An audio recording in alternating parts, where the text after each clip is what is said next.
What's up, guys? What's going on, Canes fans? Well, hell of a game. Hell of a game by our University of Miami Hurricanes there. In a battle, necessarily for 4 quarters, but with a good team on the road, so that's expected, We had the lead for a little bit. I don't know if we feel like we got a little too comfortable and kind of took our foot off the gas for a sec there and let them back in. Yeah. But you know what? I mean, it's pretty clear that TVD and these young guys, they should have been playing this whole time. What do you think, Jordan? Absolutely. I think that's, unquestionably the truth. And this win, I know there's a lot of fans in the fan base that are of the opinion and go along with the narrative that a win is a win is a win. That's not me, so I might come off a little bit negative in this show. But that's just because I don't buy into that, right? Like I think, even if you win, there's clues to the status of your program. You can find patterns. There's a reason why coaches still look at game tape when they win, right? Yep. It's because it's not all flowers and roses. Like, winning the game isn't everything. Winning one game does not mean that you'll win a championship. However, I think we should start with the positive because there was plenty of it. Yes. Tyler Van Dyke is very clearly a tentpole quarterback. He's a tentpole program cornerstone, a guy that we can build around for however long he chooses to be here, which it would not surprise me if we get 1.5 seasons out of him total, because he has all the tools. Yeah. He's looking good. I guarantee you he's on mock drafts this offseason. But that's we'll deal with that next year. But however long he's here, he's probably going to be the guy. He's really good. I'm impressed, man. This is arm talent, this is moxie, this is physical talent, and this is mental talent. He's displaying all of it. And to me, that's the kind of the cornerstones of a special quarterback. I've been worried, because and I'm not the only one. I've been worried a little bit that with the TBD stuff, maybe it would push Jake Garcia off of our roster next season. Maybe he'd want to not be the backup and go explore somewhere else. I'm frankly more comfortable than ever handing that job to TBD and letting him ride out into the future with this. Now, don't get me wrong. Things can change. Things can always happen. They can. But TBD is showing some superior level talent. Well, I definitely think you have to have a battle in camp, because like Tyler Van Dyke is playing nearly perfect, but so much can change, and Jake Garcia, I think, has shown that he deserves the opportunity to fight for that starting job in the offseason. Now, if I was a betting man, I would heavily handicap Tyler Van Dyke to get that job. That seems pretty likely at this point. But, if you look at the politics of it, even having that battle could keep Jake around for next year. Yeah, true. He'll only be a redshirt freshman next year. And so potentially, depending on how things go, you could end up the following season just having Jake as your starter with Van Dyke not on the roster anymore, and Jake's a redshirt sophomore. I think regardless, it's still kind of exciting for us to sit here and talk about how we might have future at quarterback, dude, and not just a future, but a present at the position. De'Aaron King, I will never be able to say enough good things about what he did for the University of Miami. I will never be able to say enough good things about how he brought class and professionalism to our QB room. But this offense, this Lashley offense, it has to have a deep threat. It has to have a quarterback that can hit downfield. And frankly, King just wasn't making those throws in TBD is. And we're seeing the difference. We're seeing what it does to keep this offense alive. We're seeing what keeps this offense moving. We still have issues with our play calling. Don't get me wrong. There's still some issues there. But there's a lot of issues on the team still. Right. TBD gives us a chance to win games, plain and simple. Games that we might not have won in the past. Agreed. And, I couldn't be more happy with it. I also think Jake is a pretty special prospect. So I'm sure, he's going to shine no matter where it is. How about Rooster, though? Rooster has looked like an all-conference, maybe even better type talent the last 2 weeks. I mean, we all knew that. We'd all seen flashes. He's just been hurt and suspended, and he's kind of had an up and down year and a half. But man, he's electric. Absolutely. I mean, you get that guy in space and he creates. And I'm not quite sure what took so long to get us our playmakers in space. Jordan, we talked about this before we jumped on here. Just, while of course we're going to celebrate what's going on and we're going to celebrate the changes, what the hell took so long? I mean, when guys are clearly better players, what the hell took so long? And that's where I have a hard time with this, is that Manny Diaz made these decisions when his back was pressed against the wall, basically. Yeah. These were not his choices. This is not what Manny Diaz wanted for the University of Miami. But guess what? What he doesn't want is actually turning out to be the best thing for the university. Yeah, I mean, we really, if we want to succeed, I mean, I guess fans don't really have a ton of pull, ton of sway, unless we're really, really pissed off. But if you want to analyze this game correctly, in my opinion, you have to look at the context, right? And you brought that up, Ross, is Manny Diaz, this is not even remotely close to what the opening day depth chart was, right? The rotations are not remotely the same to the opening day depth chart. And as you very eloquently stated it, it's Manny made these changes with his back up against the wall, right? Yep. Pressure from the fans, pressure from his boss, pressure from the program. And it's proving that Manny Diaz was wrong, right? Like he was mismanaging the roster, and that's a common theme. I mean, Gregory Rousseau, it took him 7 games to start? So we're seeing a common theme here, right? The favoritism, the seniority stuff is not new. And I find it very ironic that the guys that Manny was burying on the depth chart are going to end up they're going to end up saving his job. Like they're going to enable him to stay longer so that he can continue to mismanage the roster. That doesn't make sense at all to me, man. Like no. I think this win should be evidence against Manny Diaz. Randy Noel makes a good point here too. Don't forget injuries forced some of these changes too. Absolutely correct. It wasn't like they sat there and Diaz and them were saying, well, we know this guy's better than the other one. It's no, our starter got hurt and you have to play now. Yeah. And it's frustrating to me. Like I want to give Diaz credit for that. I want to give him props. I want to build off something.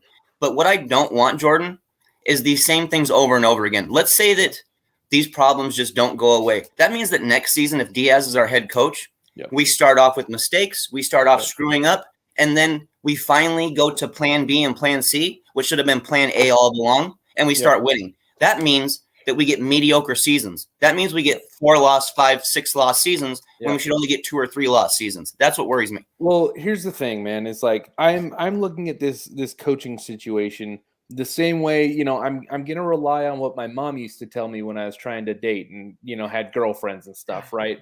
She said, if you're unsure, if there's any unsurety, like try to analyze patterns, right? Analyze the patterns and find out what is a recurring issue. Is this the first time a problem happened, or is this a perpetual repetitive problem that always happens? Okay, so we need to make that assessment with Manny Diaz, and we need to decide what are the patterns. Okay, can we live with them? Well, to me, there's a pattern of not developing our young talent, right? I mean, every single year, it seems like it's the transfer portal guys that are the impact players on the team. We have a pattern of not showing up for big games, right? Look at the Alabama game this year, okay? We have a pattern of having seniority bury our more talented players on the depth chart. This doesn't make sense to me, man. And honestly, I can't live with it. This game did not change me at all. It did not change my opinion at all. No, me either. I mean, I don't give credit to things when they're being forced like this. I don't give credit necessarily wholeheartedly when there was obvious moves that should have been made a while ago. Why were the fans right about this? Why was the fan base right that younger players should have been in? Why did we seem to have a better grasp on our roster than our own coaching staff did? That's what bothers me, dude. And that's the whole point where like I said, I'm having a hard time with this because this isn't Manny Diaz. This isn't what Manny Diaz wanted. This is the actual opposite of what Manny Diaz wanted, was having the young guys play this year. He wanted to depend on the old guys who had proven that they weren't good, because he is simply a mediocre coach, and he thought that the experienced players would make him look better. Well, the problem is that Diaz, you lost some bad games this year already. You've already kind of screwed this season up for us because you waited to play kids who are clearly more talented. And that's kind of what pisses me off a little bit, is this is a wasted season. Well, and I feel like it goes deeper than Manny Diaz. We had the Bob Shoop interview earlier this week where he says, experience is better than talent until your talent gets experience. Now, there's a few ways to break that down. From what I read and saw, it seemed like Shoop meant that is like, we played our experience in the first few games because that put us in a better position to win. I fully disagree. While I agree with his statement, I disagree with his interpretation of it. Because if talent is better than experience, or if experienced talent is better, and that's the main goal, just get it out of the way. Cut your losses and get it immediately, right? Yes. Take your lumps, cut your teeth. There's a reason why we have all these idioms in the English language, or all these sayings, or whatever they are. I'm not a grammarian. We have these for a reason, right? They exist. Cut your teeth, take your lumps, okay? So just get Leonard Taylor out on the field. Let him get some experience pushing around Power 5 offensive linemen, okay? Yeah. Let James Williams get comfortable in the defensive backfield.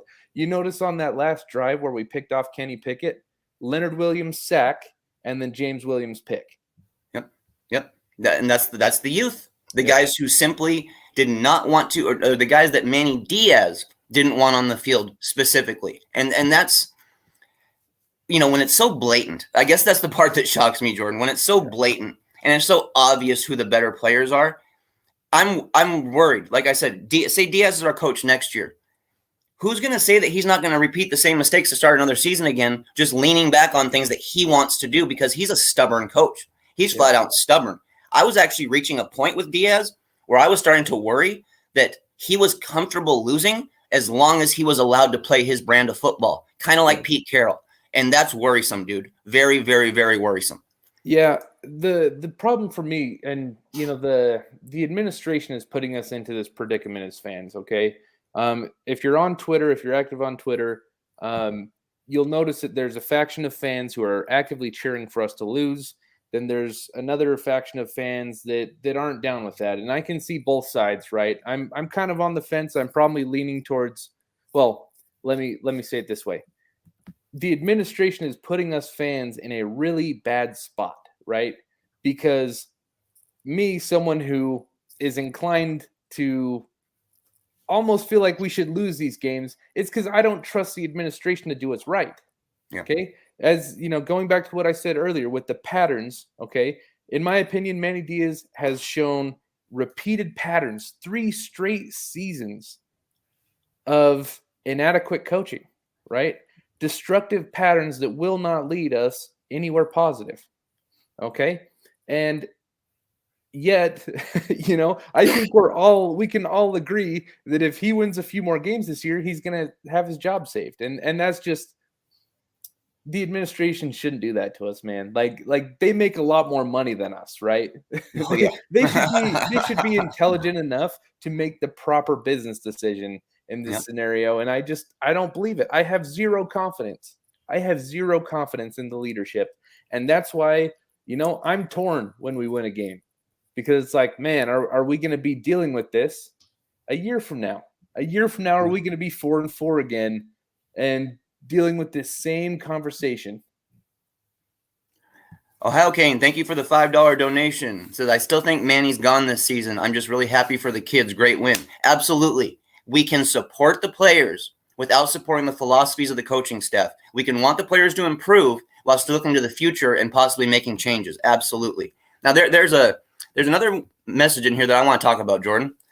Mm-hmm. Ralph St. Ville Sr. says, Leonard Taylor and James Williams had to adjust to the college speed and learn the playbook before they could get thrown into the wolves. I'm actually going to call it and say that is 100% wrong. It's not even close. I'm sorry. You're not even close.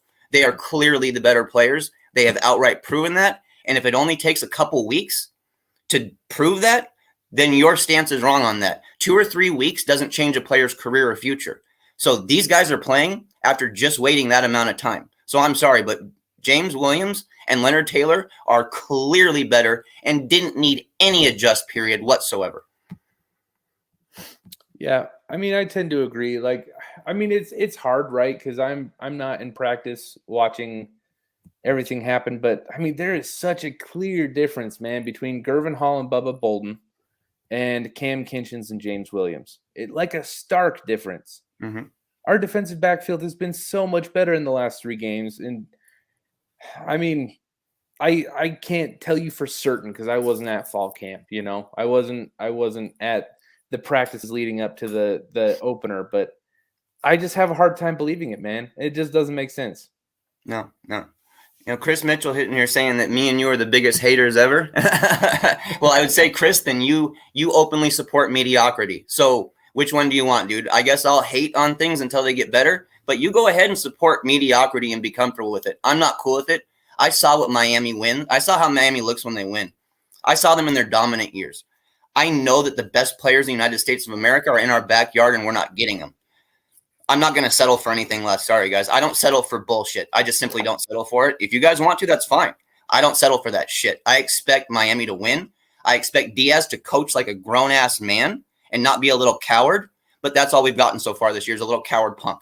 Well, I mean, here's the thing. To start the season, if I had told you 8 games in, we're 4-4, I don't think any of us would have been happy with that. No. Hell Not no. at all. Hell no. I mean, I was on record, at least the narrative that I was believing in, that I was spinning before the season, was that anything less than 10-2 should be considered a letdown. Absolutely. I mean, our schedule is easy, man. Our schedule is so easy, right? And yet we didn't even show up to play Bama. You know, and then it's been nail biters ever since. Nail biters or losses. I'm not happy with that. No, I mean, I love that we're seeing progress from the young players because that's what we always want to see. We want to see our youth be better than the guys that they're replacing. But it's the lack of trusting the youth. It's a lack of playing the right guys. It's a lack of opening up the playbook on both sides of the ball. I'm not sure what's going on still with our linebacker core, Jordan. Corey Flagg looks like he's got a 40-pound weight strapped to his back when he's trying to run around. I don't know what's going on there, dude. We had some better play. We got guys tackling better and stuff, but our defense looks slow. I mean, it just looks slow at times to me. The secondary's moving. A couple guys on the line are starting to move, but do you see the same thing? Yeah, I actually tweeted about it. There was a replay on. Oh man, it was in the mid fourth quarter when Pitt was in our territory, but there was a play that the tight end was already like even with Flagg on the second level before he even shifted his weight to start moving.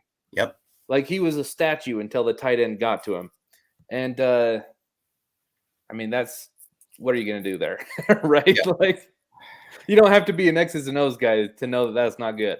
No, not at all. Jordan, what did you think about that play call for the, what should have been a safety, in my opinion, for us? I mean, we got lucky on that one. What do you think about running that up the middle on a design play call like that again when we've proven that that's not a good thing for us? Well, I mean, I have a saying that I like to use is 70% of success is knowing yourself, right? Yeah. Maybe even more. And we didn't show the ability to have that self-awareness right there. So, I mean, that's not good. No. Ohio Kane, thank you for the donation again. It says Manny definitely needs to go. You guys are 100% right. These 2 wins don't hide the fact that Manny can't coach. I mean, I agree. I can't sit here and say the guy can't outright coach, but I don't think he's the guy that's going to take Miami to the next level. That's my opinion on it. I think that while it's been nice to see this youth and it's been nice to see some changes, I think it would be really, really a disservice to these young players to run them through the same gauntlet again, to make them have to go through the same BS again next year when they're already proving to be the starters. Now, if Diaz has figured this out, if Diaz has actually taken a step back and realized his mistakes, maybe things can change, Jordan. Maybe they can. It's hard to say, though. It's really hard for me to say that that'll happen because I know how stubborn he is, and you know how stubborn he is. Well, here's where I'm at, and it's so we've identified that we have a very robust pool of young talent on the team right now, right? Yep. We have on defense at least 3 guys that are freshmen that will be all conference at some point. Okay, yep. With Cam Kinchins, James Williams, Leonard Taylor, and perhaps more. On offense, you got Tyler Van Dyke, you have Rooster, you have Don Chaney, who will be coming back next year.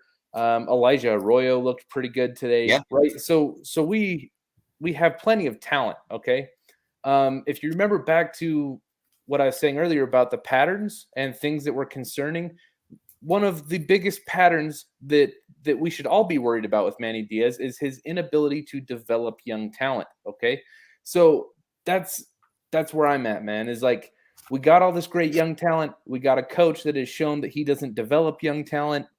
That should be a non-starter. Absolutely. There is one guy who's not part of the youth that's actually doing quite a bit for us, and that's Charleston Rambo.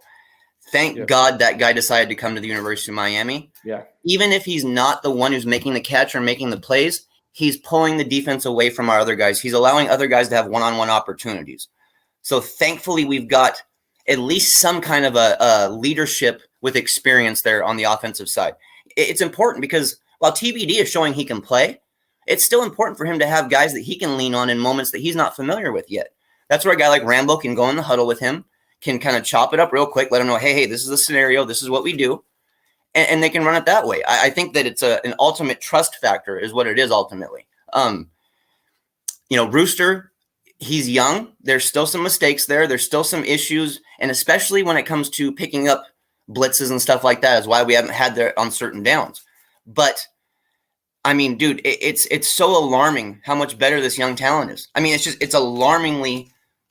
I hate to say it's alarmingly, but I mean, it's unbelievable how much better this young talent is. And you made a great point. If we're gonna deal with bumps and bruises, and we're gonna deal with losses, why not let those young guys go through those bumps and bruises and losses? Why put the old guys out there and have them repeat the same mistakes over and over while our youth absolutely doesn't develop at all? I just don't get it, man. Do you think that this staff has truly figured this out now? Do you think that they will lean on these young guys the rest of the season? No, I don't. I mean, well, this season, yeah. I feel like, I mean, we've had the same problems every year. So probably for the rest of this season, yeah, they're on a run, but like it's a confidence thing, man. Like I have very little confidence in the whole top to bottom, from Jonathan Patke all the way up to Julio Frank. I have very little confidence. So I don't know. Like it's a really tough time to be a Miami Hurricanes fan right now.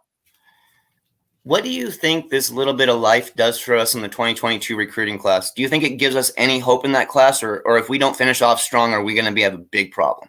I mean, we got a month, right? A month and a half. So I don't know, man. I don't know if we're going to. We certainly aren't getting 25 guys. I can promise you that. No way. There's no way that we get 17 commitments between now and mid-December. So I don't know. I mean, maybe you get a few of the kids that were committed earlier to re-up and decide that they were going to stay with their original commitment. But I don't know, man. I would be surprised if our class is in the top 20, top 25. I mean, that should never be a problem at Miami. And yes, I do realize that in the 2022 class, there's not as much talent locally as there usually is, but that's still no excuse. It's just absolutely no excuse. There's guys in our backyard we should be getting, and we're not getting them, and it's a repetitive theme. Going out and getting guys like Kamari Rogers and stuff, fantastic. I absolutely love Kamari Rogers. But we know the University of Miami doesn't win big until the University of Miami puts that fence around the 305 and puts that fence around Miami in their own backyard.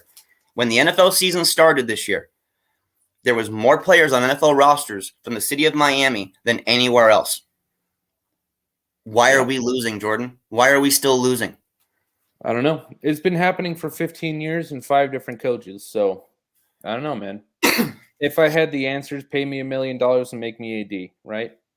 I think if you had the answers, they wouldn't pay you. They'd rather pay a guy who doesn't have the answers, honestly. Right.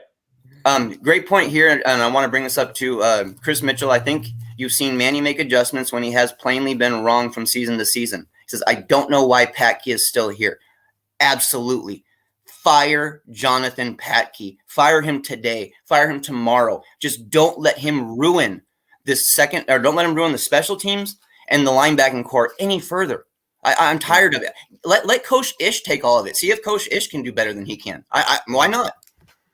Yeah. Well, I can see, people in the comments let's play devil's advocate to our own narrative, okay? Mhm. Let's try to look at the more positive side of things and ask where we go from here. Yeah. Okay? Cuz I think that's the right question, right? Mhm. Is we wanted Manny to win games. We've beat 2 ranked opponents back to back. Whether or not they will finish as ranked opponents is a different question. But where do we go from here? You know what I'm saying? Like I'm going to try to challenge my own narrative of not being pumped with Manny here. And I mean, what is the best that we can do? Are we going to be happy when it's a 7-6? If it's an 8-5, are we going to look at this season as a win?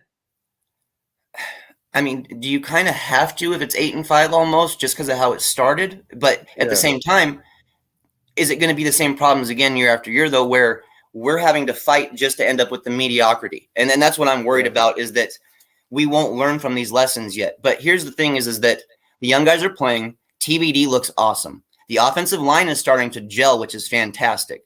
The young guys are starting to make plays. Even they're getting Keyshawn Smith and guys like that back involved in the offense again too, which is awesome. Manny Diaz, regardless of his stubbornness and his inability at times to develop, he's making the right calls right now, and so is the rest of the staff. We wouldn't beat Pittsburgh if we weren't making the right calls. We wouldn't beat Pittsburgh if we didn't have the right players on the field. While there were still struggles, and we had moments and lapses of struggles, and there definitely, it's hard for me to sit there and just bash on Diaz 100% because we are winning. We just won 2 top 25 ranked games. You know that? After the season that we started off with, after Michigan State just ran us over, Yeah. I didn't have a lot of faith in it. So, there's something to be said about finding life in a bad situation. There's something to be said about a coaching staff being able to pick their guys up and have them compete when things aren't looking good. So I give Manny Diaz and the staff props for that.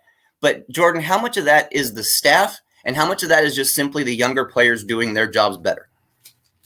Well, I mean, when you look at the continuity of the tape, this does not even look remotely similar to the team that was playing in week 1 through 4, right? So I don't even know, man.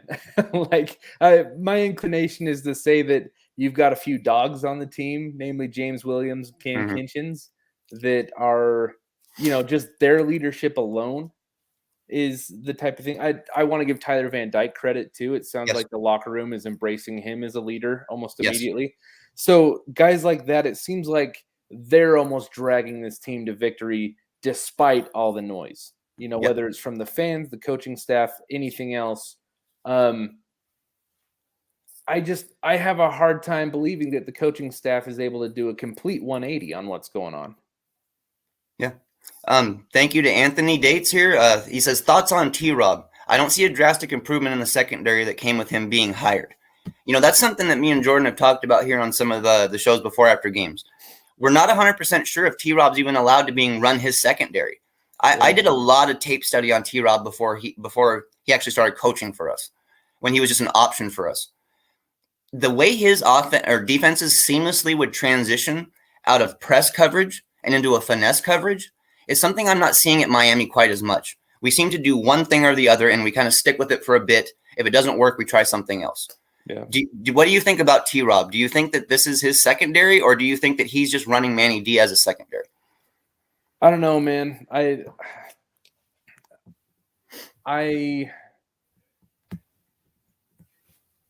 not quite sure.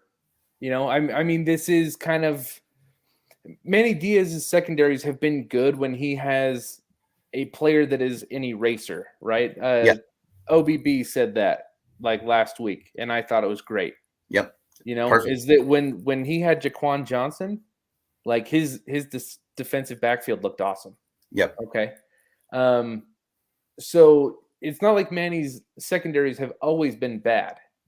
They've kind of just been as good as the talent, right? It's not really a system that's going to coach anyone up, but it's a system that when you have the right type of player, it can be very effective.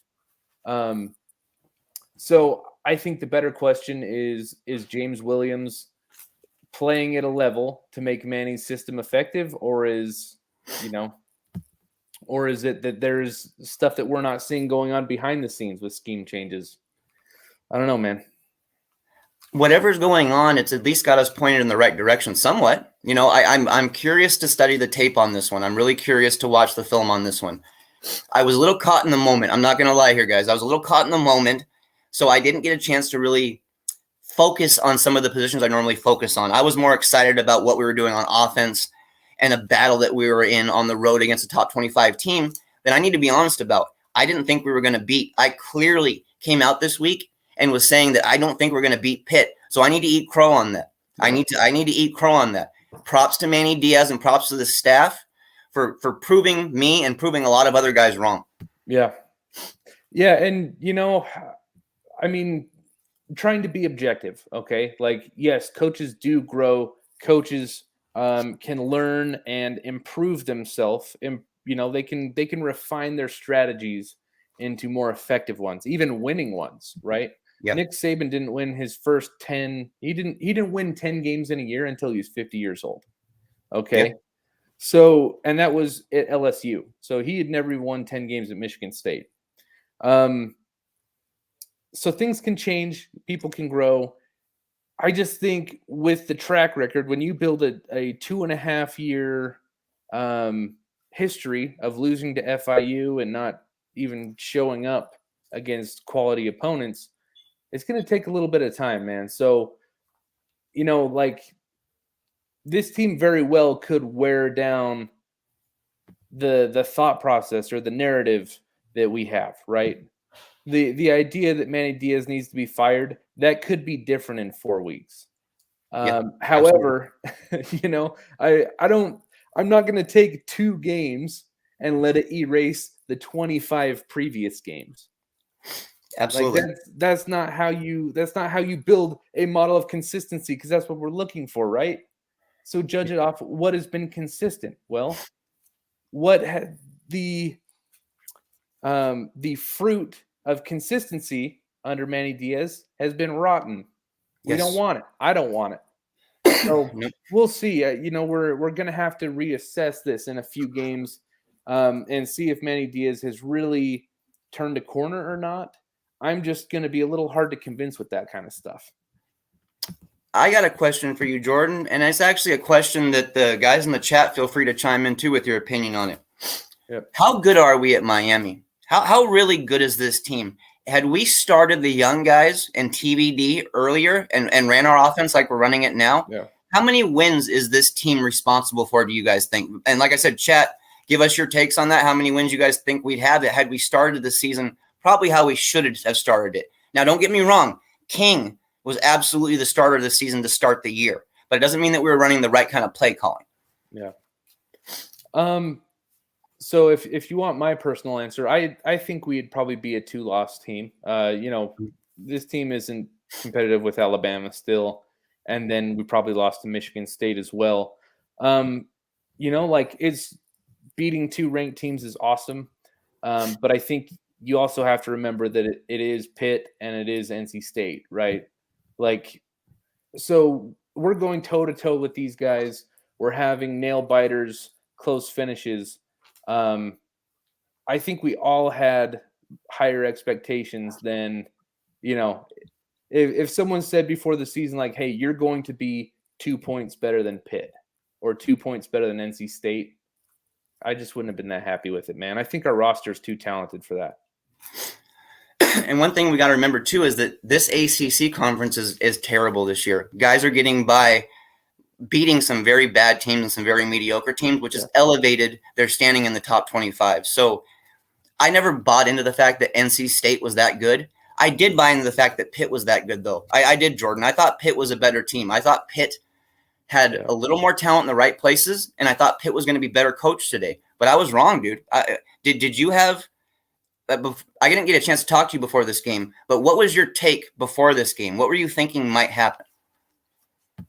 I was expecting a loss. I'm very impressed with especially how we came out of the game, came into the game. I mean, like we came into the game firing on all cylinders. Creative play calling, Tyler Van Dyke dropping dimes. Yes. Jalen Knighton, just his breakaway touchdown was electric. That's awesome. And honestly, I mean, that is the opposite of one of our big criticisms on Manny, right? Is that he doesn't show up to play good teams. So clearly today was a break from that. And we showed up firing on all cylinders and built the type of lead that, even when we started to struggle a little bit at the end, we were able to hold on. It was a weird game though, man. Yeah. I mean, how weird was that? Like the officiating was bad on both sides. And then that safety, I mean, that was pretty clearly a safety to me. But like that I'll first, take it. Absolutely. That first Pitt touchdown was not a catch. There was a ton of holding penalties. It was just bad officiating all around, man.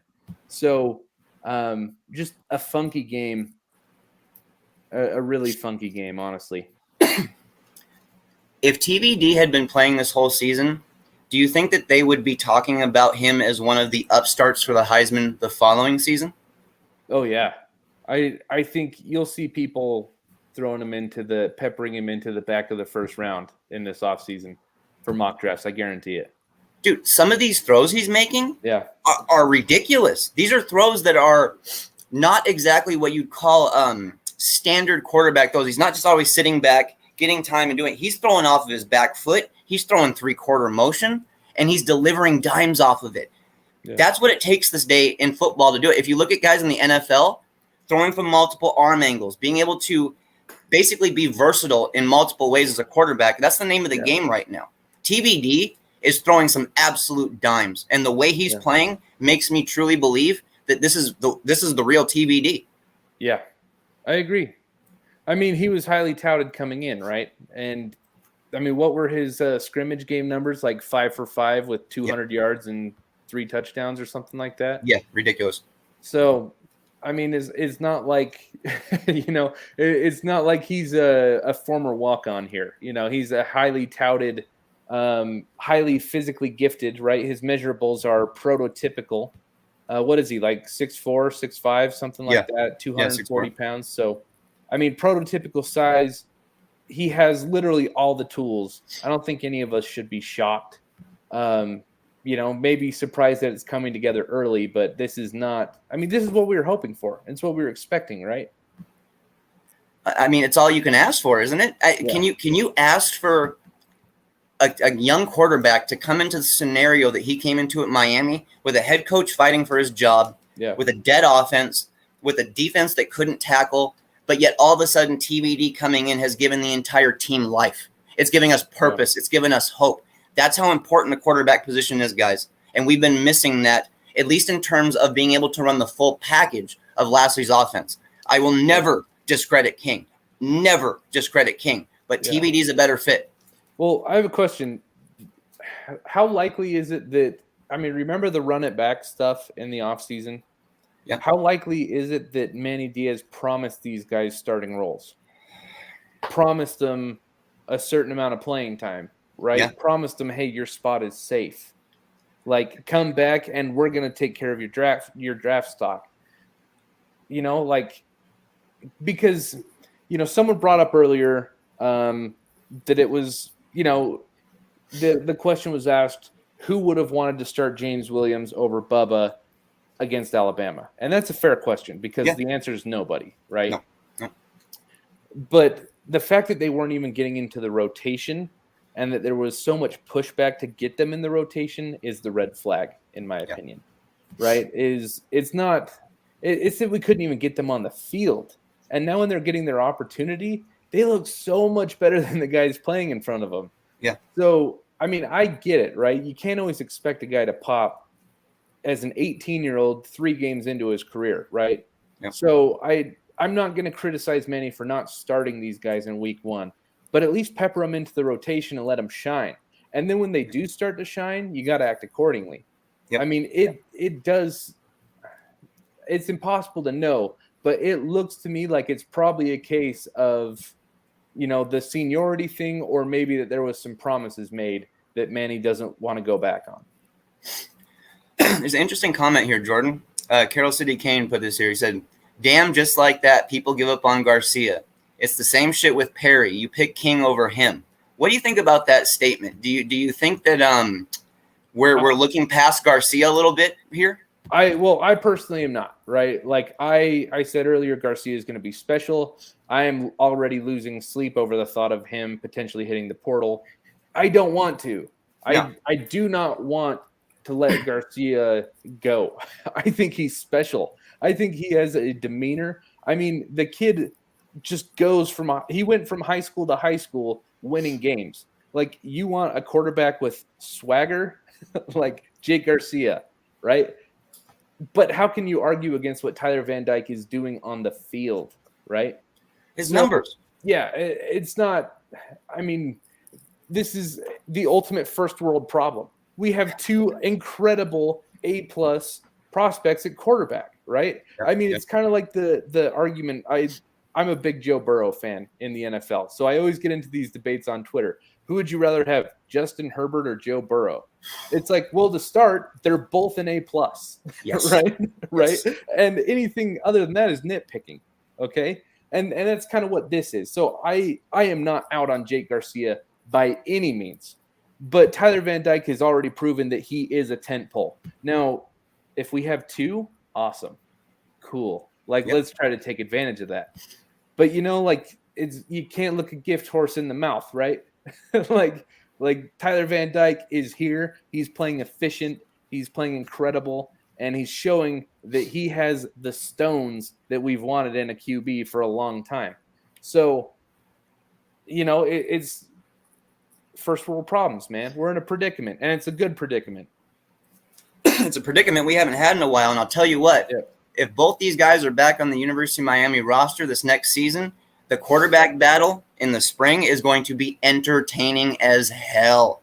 Because Garcia, we know him. He's an ultimate competitor. He's an ultimate warrior. He's not going to just let these numbers TBD's doing basically try to take him out of the game before he even gets a chance. Garcia is going to battle. Garcia knows how to adjust to multiple offenses. Garcia is the ultimate competitor, and like you already mentioned, the ultimate swag basically from him. Yeah. I'm really, really, really excited to think about what the QB battles could be, because here's the thing, Jordan, is that if the battle's as good as it's going to be, it's going to make both QBs better in the long run. Yeah. And that provides Miami with the best option to go from week 1 going forward, instead of having to just wait to see what happens.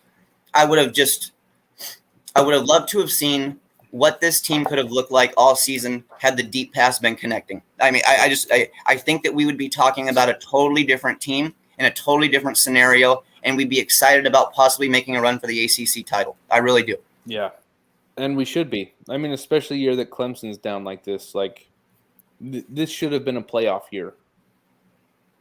Yeah, and it's frustrating that it's not. The door was wide open, and we just missed it.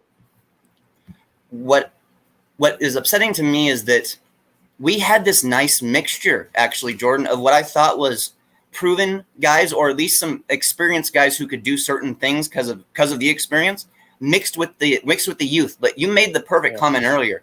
We weren't even scattering the youth in. We weren't even getting them in for just a little bit here and there. Yep. So that's I hate the idea of a lost season. I hate the idea of, hey, we should have been so much better, and had we done this, that, or the other, it would have made us better. Can we trust Manny Diaz to get it right going forward from now on? And that's where I'm still fighting with this, man. Yeah. I mean, that is the golden question, and we're all going to have different opinions on it, right? The golden question is, can we trust Manny Diaz now? Has he learned his lessons? Has he learned enough to put us in a better position? I know that you're a no. I'm still a no. Some people are yeses, and that's fine, right? Because I mean, two ranked wins is good. It's great, right? That's what we all want. Yeah. But also 4-4 is not what we want. So, it's we kind of just have to play the wait and see game. The problem is that we are going on year 15. This is year 15. We will be going on year 16 of mediocrity. And at that point, I think people are so upset that they just want any type of change. Right? Like, Exactly. I mean, if you're on a dead end, isn't any other possible path better than walking down a dead end that is a dead end? I mean, that's kind of where I'm at. We got a thing here from a fan here. It says, most coaches would have played the older players. Hate when you guys say this crap. Hey, go ahead and tell that to Saban when he plays a talented 5-star over a junior and senior. Go tell Nick Saban that and see what he has to say about it, and then get back to me. Tua Tagovailoa over Jalen Hurts. Yeah, but I guess you played the older guy because they're older. Or Trevor Lawrence over what was the kid's name at Clemson that transferred to Mizzou? Oh, Bryant. Yeah. Yep, Kelly Bryant. Yeah. You play the guys who are the most talented. It doesn't matter what their age is. If they're ready, they're ready. Period. Yeah, absolutely. The older guys weren't ready this year. We saw that. No, they weren't. They weren't, and they've been largely ineffective. So they've continued to be largely ineffective, and now we're playing the best football we've ever played by not getting them on the field. Yeah. That speaks volumes. I can't sit here and say that, well, there might not need to be any learning curve or any learning adjustment for young players. I can't say that because it's not true. Yeah. But when guys flash this early and as true freshmen, I'm sorry, but they were ready to go from week one. Absolutely. Yeah. And, like we heard, so like using this same thing, talking about Oklahoma, we were hearing in the offseason how Caleb Williams looked ready, right? But they had the Heisman frontrunner and the probable number 1 pick in Spencer Rattler on the roster, right? Yeah. Rattler still had a small leash, man. Yeah. He still had a small leash because of how good Caleb Williams looked. That's his name, right? I know it's Caleb. Caleb, yeah. Okay. So I mean that's what coaching is, man. Coaching is not only identifying the best players, it's developing them into the best players and putting them in the best possible chance to succeed. We've had a lack at that, but thankfully the last 2 weeks we've been putting our players in a better chance to succeed. I think that's all we can ask for right now, honestly. I mean, as Canes fans, with the issues we've had, what we've dealt with and what we've had to go through, I'm pretty happy at what I saw today, Jordan, honestly. I know fans think that I'm beating on this team and I'm trying to get down on them. That's not the case. I'm cautiously optimistic is what it is. If I came off negative, I apologize. I'm cautiously optimistic because I've seen what Manny Diaz does time and time again. Yeah. My hope is that he truly has learned, and that we don't see any of those same mistakes again. Jordan, do you think that he has learned? I personally don't. But I think the best evidence that we will get is when the bowl game comes up, right? We're going to end up being bowl eligible. We're probably going to end up punching above our weight when it comes to bowl selection, right? Just because of the brand of the university. So I bet we play a team that is a Power 5 team that has some talent as well. And, kind of like last year, like I think you will see how ready we are in that bowl game. And I think that won't be definitive evidence when it comes to Manny Diaz, but we'll see if the pattern sticks or not, right? We'll see if we show up hungry, if we look ready to play, then you know what? Like, I don't know. I mean, maybe – so I want to bring up a point. Orange Bowl boys interviewed Alonzo Highsmith, okay? Yep. And he shared an anecdote about Jimmy Johnson. And, it was when when the Canes went to play Oklahoma in 1987, I believe, with, the Brian Bosworth team, right? Yep. And Jimmy was kind of telling the players, like, hey, you guys have never played anyone like Oklahoma. Like, you're not ready for them, all that kind of stuff. And the players were doing their thing, right? And, they're talking their trash. They were doing what those old Miami teams did. And they came out and they punched Oklahoma in the mouth. and Jimmy learned from it, right? He went into the locker room after the game and was like, hey, if that's what you guys need to do, then do it. And he harnessed it, right? He learned from it. He grew. He harnessed it. I don't want to rule that out as being possible, right? Like, smart people aren't stubborn. They aren't prideful, right? So if Manny Diaz is smart, 85, thank you. If Manny Diaz is smart, he can learn from this situation, because I fully believe it probably is Tyler Van Dyke and James Williams and guys like that kind of willing this team to victory, right? They're the guys making the plays. So if Manny can harness this, if he can learn from the mentality and the attitude of these players while we're on this win streak, then I am open. I'm open to the idea of him fixing stuff. I just am so cautious, man. It's the main problem is not with Manny Diaz so much as it is with, I don't believe Blake James has the best interest of the program in mind. I think he's trying to save his job. Okay? Yeah, and absolutely. Blake James made his bed with Manny Diaz. If the Manny Diaz hire is viewed as a failure, then Blake James does not have a leg to stand on. And that's kind of the predicament that we're in, right? Is that a move will not be made in the best interest of the program as long as Blake James is around. So that's kind of where we're at, right? Is whether or not Manny's good or not, like, Blake James is trying as hard as he can to make this work. I mean, it's the positives are at least here in the last 2 weeks, Jordan. We have something to at least talk about and something to build off of. You know, we're about 51 minutes in here, and I want to get your take on this question, Jordan, and I want the chat room to chime in as well. It's a simple yes or no answer. Is Manny Diaz going to be the head coach of this football team next year after what you've seen so far this season and what you've seen the last 2 weeks? I'm going to say no. I don't think he is.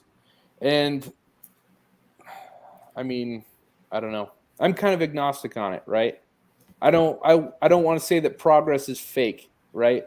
This is progress, but it's a step back from last season, right? It is. That's not good, you know?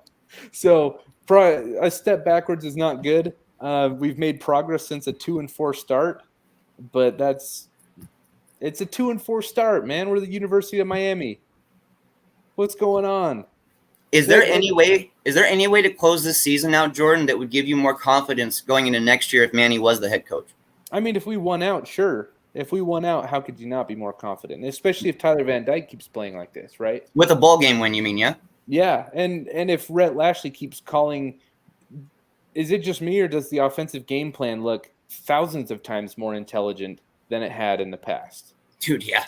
So, I mean, you can say that we were limited by De'Aaron King's arm. We could say that it was limited by De'Aaron King's knee, which is possible. Yeah. Okay. I don't want to rule any of that out. But, I mean, yeah, of course I could feel more confident with some convincing victories. But, I mean, we'll see, man. We'll see. Yeah. South Georgia Kane, thank you for the $5 donation. It says, Ross, Manny wins out with the ACC ship. He stays. Anything else, he's out. Hey, man, if he's going to rally his troops and somehow get us to an ACC title game and win that thing after all this, I will gladly continue to eat crow on Manny Diaz. If we can win out and we can win, it's not even to me about winning the ACC. If we can win our regular season schedule and get to a decent bowl game and get a decent win in a bowl game, I will be more than happy with this season. I will be absolutely happy with this season, especially with how it started. While I can't sit here and say that I'm not disappointed because we missed opportunities, I will at least be happy with how we closed it out. Yeah. Mr. Prime here, he says, $5 donation. Thank you, sir. It says, injuries put this team on the field, not Manny's decision-making. This team should have been on the field. Manny's got to go. It's kind of what we've been speaking on here. Exactly. That's pretty succinct, and to the point of how I feel. So, and thank you for the donation, sir. Absolutely. Muhammad Hussein here. He says, I'm a nurse and a trainer. I train a UM staffer. Manny and Blake will be back next year. I'm a season ticket holder as well. Not too thrilled. Okay. Thank you for the chime in, Muhammad, and thank you for the donation. Wow. Okay. He's saying that Manny and Blake will be back next season. So that's something to think about here, Canes fans, as we end this show here. We're about 54 minutes in. 112 of you guys joined us. Thank you so much. We're on Mark Rogers TV on YouTube doing our post-game show for the Canes. We do it every week, win or loss. If you guys want to see our miserable faces, we'll be back again next week. We'll be talking about hopefully another win, hopefully the team moving forward, and hopefully development from our youth. What do you want to see, Jordan, next week? More of the same. I want to see the exact same thing we saw today. Maybe a little more cohesiveness, a little more discipline, a little more consistency. But I want to see Tyler Van Dyke throwing the ball downfield. I want to see Rooster getting into open space. I want to see a lot of Leonard Taylor in the backfield disrupting, the offense. And I want to see James Williams ball hawking in the secondary. And we haven't mentioned Cam Kinchens enough. Yes, thank you. Thank you. The guy is everywhere, and he's an absolute, he's a barricade, man. He makes open field tackles better than anyone else on the team. It's incredible. Yes. So, Cam Kinchens, keep doing your thing. This is exactly what I wanted to see. What we saw today, I want to see it. Just lock it down, make it a little more consistent. And there we have it, Canes. We have got our hopes and dreams here for the near future. I want to thank you guys for joining us. We had 104 of you here towards the end of it. We had about 120, 130 chiming in this whole time. Greatly appreciate it, Canes fans. And as always, go Canes, and it's all about the U. We'll see you guys next week. See you guys.